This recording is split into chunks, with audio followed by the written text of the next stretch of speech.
Hi everyone, welcome to this video. In today's video, we are here with Oscar Leonardo, lawyer, and we are going to be discussing about restorative justice. So let's get started with some questions. Oscar, what is a Okay. victim? Okay. First, we have to base that the term of victim is used in the criminal field. It means that in other areas, such as, for example, civil or administrative, these procedures are part occur another denomination. So the term victim is attributed to the person has a legal assent billet. For example, a person who suffered an assault or another type of criminal offense, and it is the people who enjoy more rights in that condition. Okay. Okay, let's continue with the second question. What is an offender? Okay, the offender, as opposed to the victim, is the person who commits a criminal offense against another person directly or indirectly. But this attribution is given when his guilt is proven. Okay, so let's go with the third question. Is what is the main goal of restorative justice?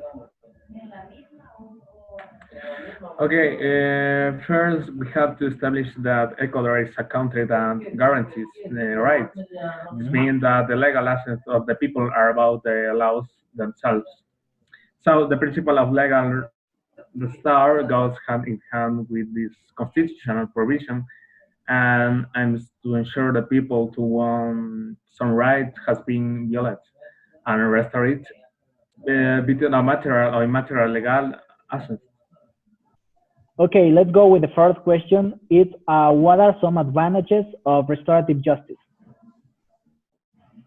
Okay, we have to remember that restorative justice is a fairly important and comprehensive legal tool because the victim not only has the right to have justice carried out and the offender be sanctioned, but in the event that any violent legal asset is established, it will be restored or compensated either by the offender or by the state.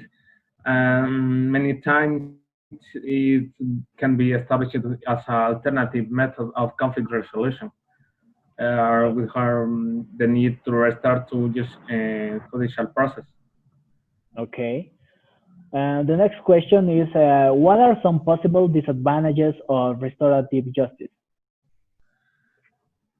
About disadvantages of restorative justice, we will have to say that as a legal tool, restorative justice is very good to guarantee the rights of the victim, Mhm. but we must emphasize that the problem is the application. Because I think there's more an administrative failure than a conceptual failure. Our country lives in impunity, which makes it difficult for this restoration to be applied to many victims. Yeah, it's right. Um, the sixth question is can restorative justice be applied in any kind of criminal act? Mm, Except for criminals against humanity or criminals Mm, against the state, it will depend a lot on the type of crime that is mm. committed. But our legislation established that the integral restoration can always exist as long as can be applied. For example, um, if another person material assets with directly affected, they can be restored economically or proportional increments against the person that does not result in the death of the person. Alternative methods of restoration can be applied, such as a financial compensation or medical compensation, etc.